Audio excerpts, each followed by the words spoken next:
yang dikasihi Tuhan, saya membaca sesuatu yang menarik yang ditulis di dalam Imamat 19 ayat 23 sampai 25, di mana ini nasihat daripada Tuhan kepada bangsa Israel ketika mereka akan memasuki tanah Kanaan.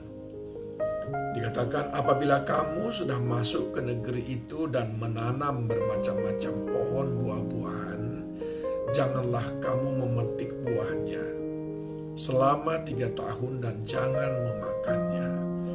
Tetapi pada tahun yang keempat haruslah segala buahnya menjadi persembahan kudus sebagai puji-pujian bagi Tuhan. Barulah pada tahun yang kelima kamu boleh memakan buahnya supaya hasilnya ditambah bagimu. Akulah Tuhan Allahmu. Saya ingin memberikan judul renungan ini, mengelola pemberian Tuhan.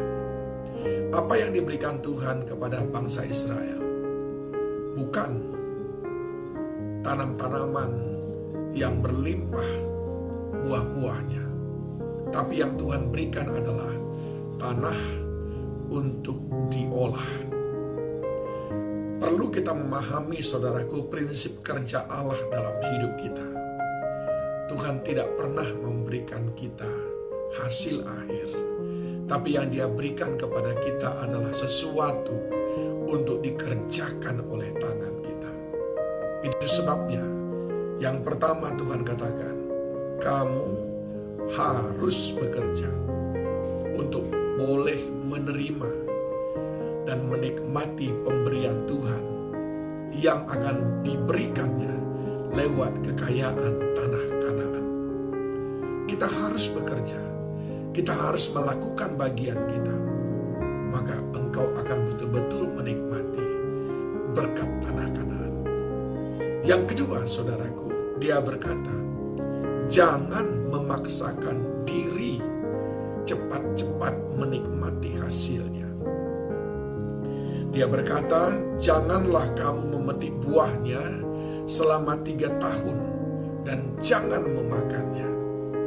Jangan memaksakan diri untuk cepat-cepat memetik hasil dari apa yang saudara usahakan. Tanaman yang baru belajar berbuah, lalu saudara habis-habisan langsung memetik buahnya, maka kemungkinan besar pada musim berbuah berikutnya dia akan terganggu. Saya sebagai anak seorang petani sangat memahami apa yang dimaksudkan di sini. Ketika tanaman-tanaman sedang belajar berbuah, maka hampir-hampir jarang kita panen. Ketika masih muda saya bekerja di kebun kelapa sawit.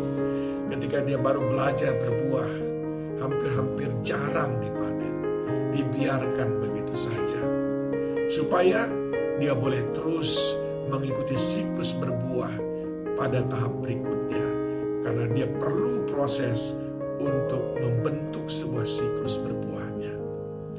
Kadang sering sekali kita, saudaraku, terlalu memaksakan karena ingin segera mendapatkan sesuatu. Akhirnya modal pun kadang-kadang dimakan, benih pun kadang-kadang dimakan, karena kita ingin cepat-cepat memaksakan diri untuk menikmatinya. Yang ketiga, saudaraku, tetapi pada tahun yang keempat haruslah segala buahnya menjadi persembahan yang kudus sebagai puji-pujian bagi Tuhan. Nah, ini berbicara tentang bagaimana kita memprioritaskan Tuhan dari semua yang kita miliki, dari semua yang Dia berikan kepada kita. Ingat baik-baik, di sana ada buah sulung milik Tuhan. Dari semua yang Dia berikan kepada kita, di sana ada 10 bagian milik Tuhan. Dan semuanya itu harus diserahkan kepada Tuhan.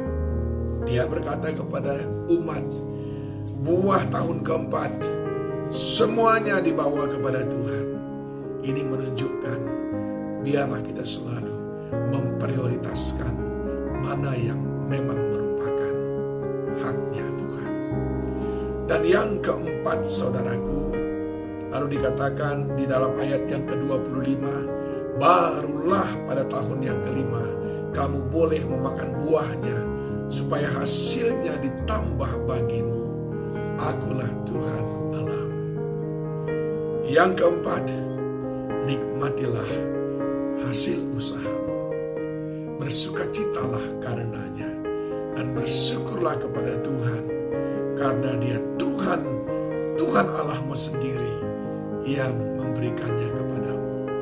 Ketika kita, satu, melakukan bagian kita, mengerjakan tanah Kanaan kita. Dua, tidak memaksakan diri, tidak memaksa untuk cepat-cepat menikmati hasil. Tiga, memprioritaskan, mengutamakan Tuhan dari semua hasil yang Tuhan beri. Dan empat, menikmati hasil usaha kita sebagaimana yang ditetapkan Tuhan.